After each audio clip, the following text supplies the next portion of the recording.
Welcome back to Issues at Hand. Mary Mutesi and Message Nwabine live in studio this evening, and we're talking about some of the statements made by the president during his tour of Kigezi region. And of course, off air here, we've been discussing the gist of these statements, and the question rotates around the transition question. That is the debate going on in the country right now, and a few months away to the presidential and general elections in 2016. Message and Mary, let's now tackle the real issue, the transition question. The president actually makes mention of the absence of alternatives. He says the opposition is preoccupied with saying Museveni agende, and he raises a very important question. If I go, will poverty go with me? Will your lives be transformed in one day? Will the going of Museveni change things around in this country? And I'll start with your Message, a quick response to that question that he raises. Thank you, Joseph. Now you're actually getting to what we should be looking at, because even the whole context within the president, within which the president made the statement, was premised on should I go, should I not go? And if you notice, he simply said, let them be the ones to go. Meaning it's a whole question of who goes and who stays. Even when we had the 2000 referendum on return of multipartyism in this country, it was like Tubejeko. Those who don't want to keep within, let them get out. So it has always been a question of who stays and who goes. And I think it's important, and it should not be lost to Ugandans, that the president is beginning to clearly come out and state his position in as far as the whole question of transition is concerned. And these are not simple words to just take at face value. When a president tells you, they are asking me to go, where should I go? And why should I go? If they want to go, let them be the ones to go. I have my army. It's not I have an army. I have my army. Meaning, and again, I think he's trying to address a bigger question that I've seen many people in the civil society world and the political parties talk about. Even the other day when there was this book launch at Hotel Africana, the whole conclusion was you cannot change this regime using a vote, a ballot. A position I personally don't agree with, but that's a debate for another day. Now, when the president sees people start to talk about confrontational approach towards transition, then any sitting president would want to come out and reassure the country that, guys, look, I am in charge, and I am in charge of even the powers of coercion. The real handlers of that kind of approach that you're proposing. But at the same time, I think it's important that the different political players keep the discussion at a higher level as to how the transition question will be managed in this country. You see, unlike many other things, transition is inevitable.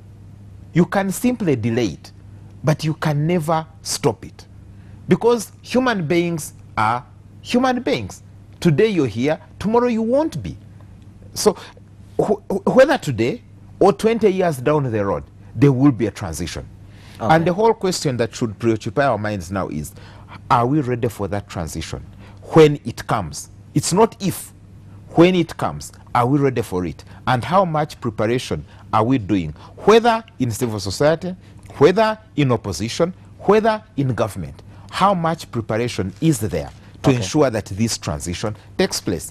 And that's why the whole question of alternative issues comes up. I want to agree with the president when he says they are not telling me what I have done wrong and what I should do right. Yes, some effort has been made to explain certain things that are not being done right or how they should be done right.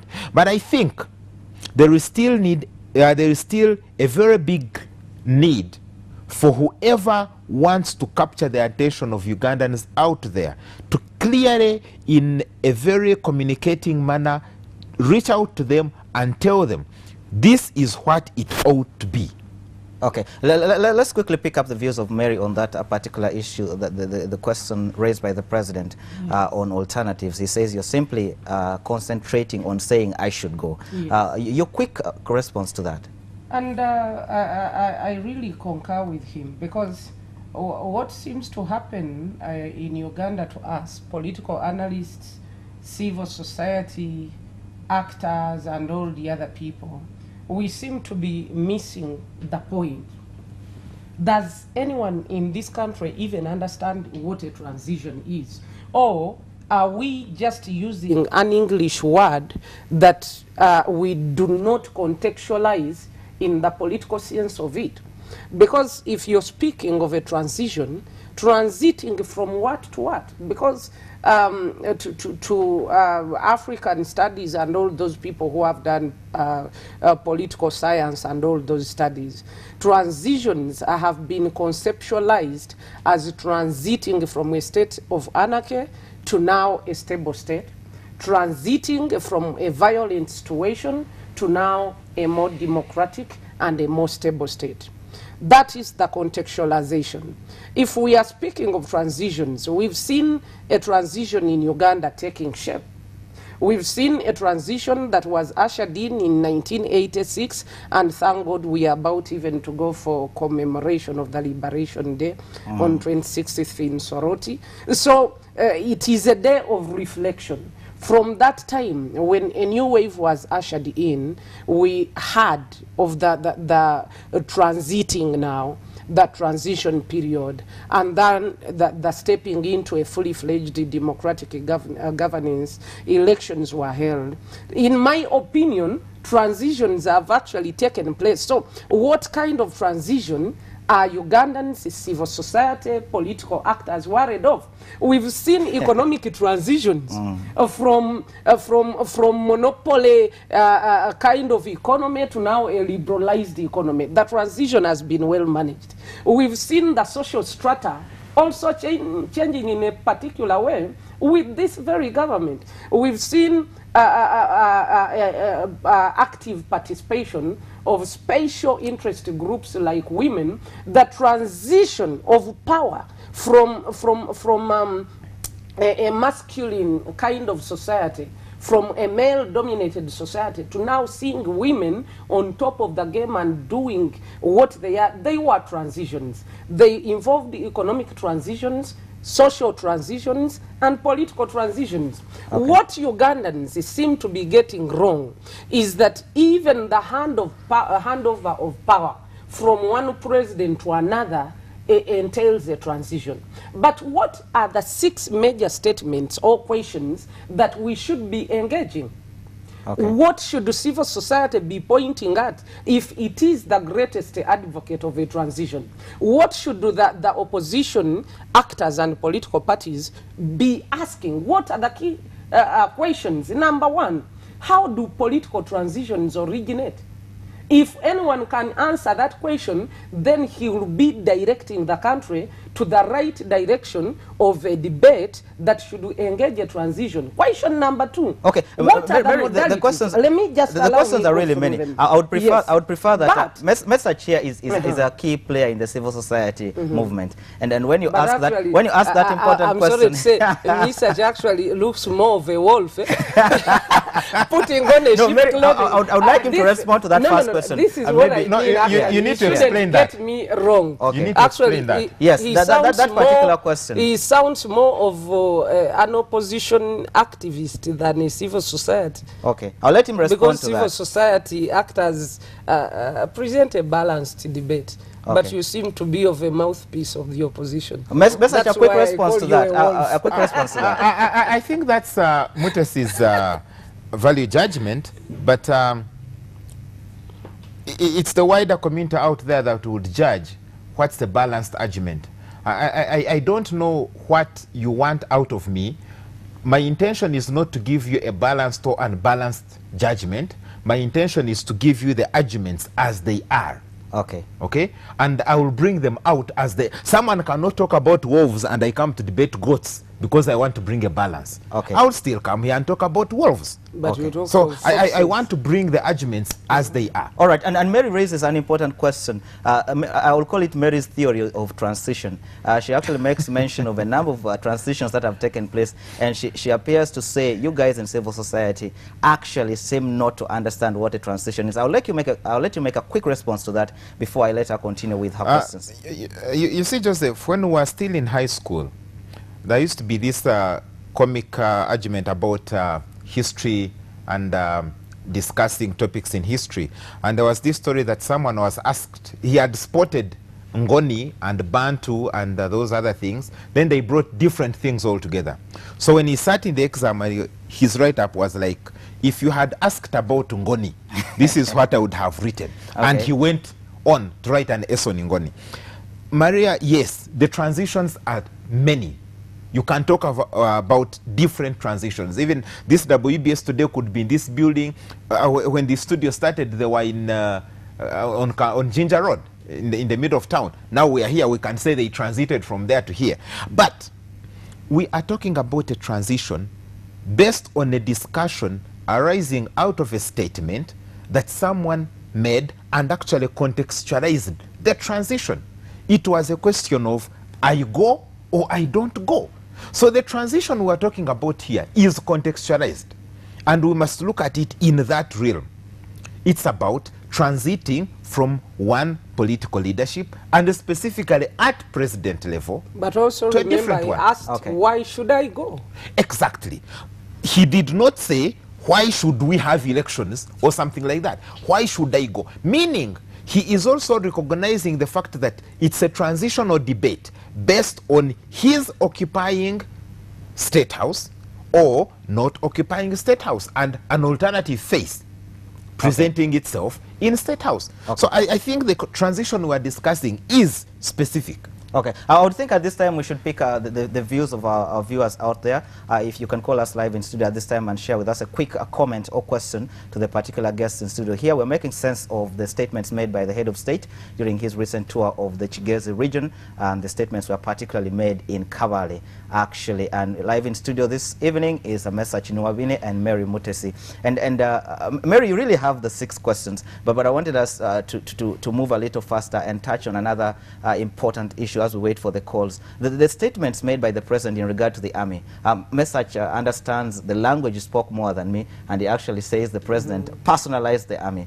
You are reading from the same script with the president. Would you agree with Message's assertions in regard to the statement made in reference to the army? Actually, you keep on saying you read from the same script, and I keep on asking who is the author of the script. I just mean you share the same political ideology. So who is the author? But anyway, statements about the army. I don't know why the issue of the army actually scares people, and why it actually sends goose pimples over their bodies. I just look at the army, although as an institution, but I look at the individuals there. These are our brothers, these are our sisters, they are everything to us. I mean, you can mention to them, none of them is a non-Ugandan. That means that every individual who forms a part and parcel of the Ugandan army is our person, is our brother, and is everything. So when the president makes mention of I have the army support, if someone has actually studied Zay's statements, most cases, he's one person, as he said, is a fountain of honor, is the president of the country. He has a lot to do. But the opposition actors can actually go on to air and speak for the rest of the time in the year. And he has just one opportunity to respond. Okay. There are those who have even claimed that I have a big support of the army. So what does the leader say? He has to come back and reassure Ugandans that actually I'm still the commander-in-chief. So actually the statement made about the army is a reassurance. Okay. Because somebody out there is sending a message that actually this person is not in control. Okay, Mary, I'll ask you to hold that thought. Let's speak this viewer's thought. Hello. Hello, good evening. Good evening, how are you? Fine, thank you, sir. Your name and quick question or comment. This is Gilbert from Ntoroko district. Yes, yes, Gilbert. It really hurts very much to hear such statements coming from the head of the state. Okay. It hurts really because you cannot say we cannot personalize the army. The army is for the people. Okay. It really hurts. It really hurts indeed. It's disappointing. The army is for the people, not for him. Okay. All right. From Taronga, Ntoroko district. All right, thank you very much. Our very first caller coming in from Toronto, Mary, disagreeing with you in regard to the president's statements of the army. But message, maybe to really get to the point, what exactly do you find wrong with the statements made in regard to the army? I must say that many times in this country, many politicians from both sides of the divide have made statements, some of which border on, for lack of a better word, I would call inappropriate. And they have always passed. So I'm not about to hold the president in so much contempt, because like Mary says, in a number of instances, you will also hear members of the opposition making similar statements or related statements that are also not as appealing as you would expect them to be. And this simply because the kind of society that we've lived in and operated in maybe brings us to certain thinkings. But again, back to what Mute said, that why should anybody be afraid of the army? Anyone who has lived in this country, anyone who has bothered to read the history of this country would be a fool not to be afraid of the army. Precisely, why should one be afraid of the army? Because we know that every single time that we've had a destabilization in this country, the army has been at the center of it.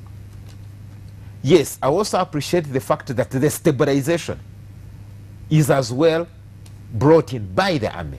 So, I loved one time a statement made by one of the senior ministers in this country when the veterans woke up one morning and took over the green belt between Wandegeya and Mulago Hospital and started constructing shops there. Okay. They ran to him and he said, guys, go slow on these guys, because they possess a skill which they can put to both good and bad use, depending on the situation. Okay. And that's the army for you. I'm sorry, I really have to cut you there. We need to take another quick break. And we also have a number of calls coming in. I'll take one call before we will take a quick break. Hello. Hello. Hello, you're live on Issues at Hand. Yes, good evening. Good evening, sir. Your name and quick comment or question. My name is Kasozi calling from Boa. Yes, sir. I thank you very much for the show, and I really thank Maria Mutesi for what she has said. She talked about on the issue to do with the transition. She asked from what to what. I think she put it very right. The way she handled it so professionally, and I think I'm also asking, me as a viewer, me as a person this side at home, I'm asking from what to what?